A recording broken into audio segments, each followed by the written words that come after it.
Well, I am Pops, and welcome. Let's talk about King Spawn. And yes, I'm late to the game. It's okay. I'm late to the game. Hat tip, Wakizashi's tea house. He's been on me forever to get into Spawn. I'm in Spawn, and you've heard me do a little video. I'll put a link in the description for Gunslinger Spawn 1 through 3.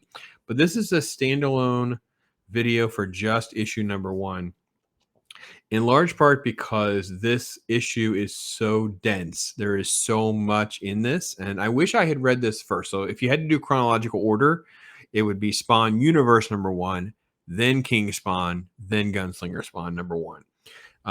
Because there is little supplemental stories at the end of the number 1 issues, and this one has one for Gunslinger. So it wasn't a huge issue, but it would have been better to have read this one first.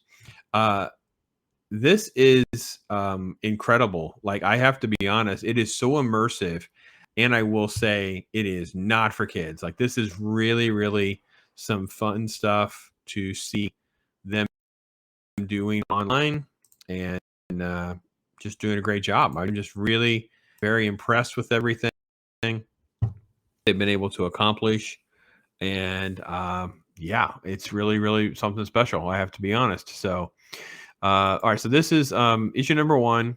The story kind of starts off with a school, and it kind of goes sideways very quickly because the teacher, he's putting his students on hold for a minute, talking about love, and there's a rainbow on the wall, and by the way, he's basically a suicide terrorist. He's basically just blew up the place. Like, just what has happened?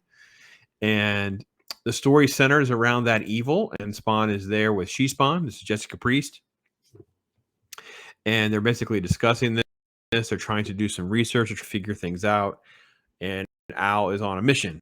And look at the incredible artwork that is done here, like just the flowing stuff that we know as the iconic elements of Spawn are all here.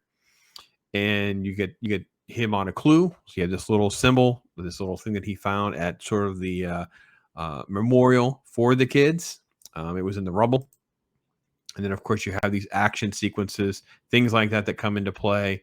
Tons of just interesting elements that, again, similar to what I said with Gunslinger Spawn. If you like that, if you like 90s era art, this is what gets it in. This is why this is so popular right now. It's great. You have a cutaway here, and we don't have a lot of details on how all this is playing out here, but it is definitely the interesting backstory that's playing out before Spawn himself arrives and kind of like throws out the clue, like, tell me what I need to know. And he kind of throws the girl against the wall. Basically, you tell me what you need to do. And he comes clean, says, no, it's Metatron. And it doesn't really matter if you know anything about Metatron because we get to meet Metatron. So it's all good. It's all good.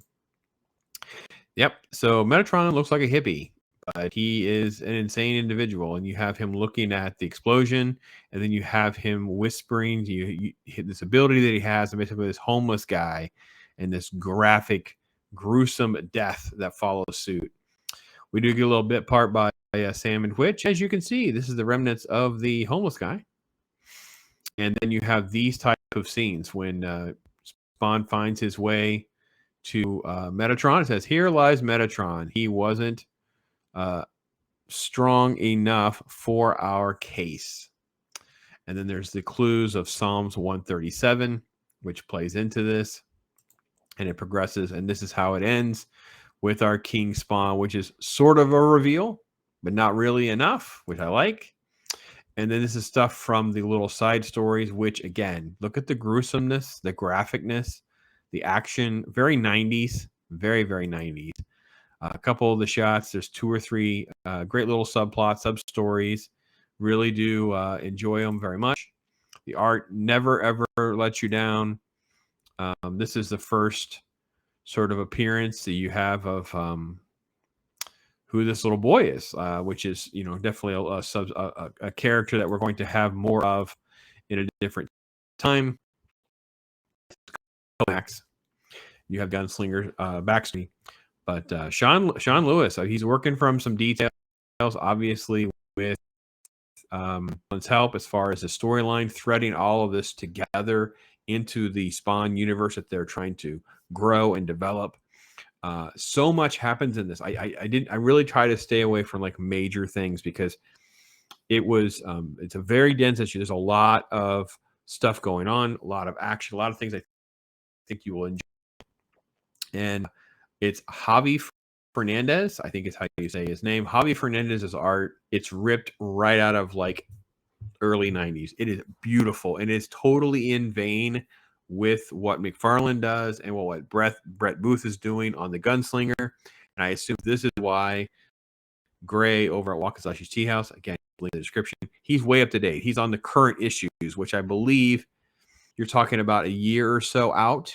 They've been into this whole new Spawn universe thing. So I'll be doing some quick catch-ups on several issues at a time. But I didn't want to sit on my recommendation for this because I felt like if I could let you know how good it was, I didn't want to wait. And that's what I wanted you to know. So definitely highly recommend King Spawn. I've heard that for the first almost year, it's great. And then they kind of like try to figure out how to keep realigning their different titles into the Spawn universe. But listen, if we can get 10, 12, 15 issues of something that's really, really good, that is kind of the norm. And then you may have some peaks and valleys and some dips, and they will change a creator team and they'll find a great mix again, and then it'll run again for a while. That is the norm. The norm is not a book is good and great for like 40 issues. That is an anomaly, right? For them to hit something, the people want to, the creative team stays on it, and it just keeps hitting on all cylinders, right? The concept of getting, Chuck Dixon writing Batman for this long is the anomaly, not the norm. Even when you go back and you read Spawn, you see some peaks and valleys with what McFarlane was doing. He's bringing in some different writers. He was bringing in some different gimmicks himself. He was his own worst enemy in some ways of fueling more of what was to be a big problem in the 90s. And I think that now the market has changed so much.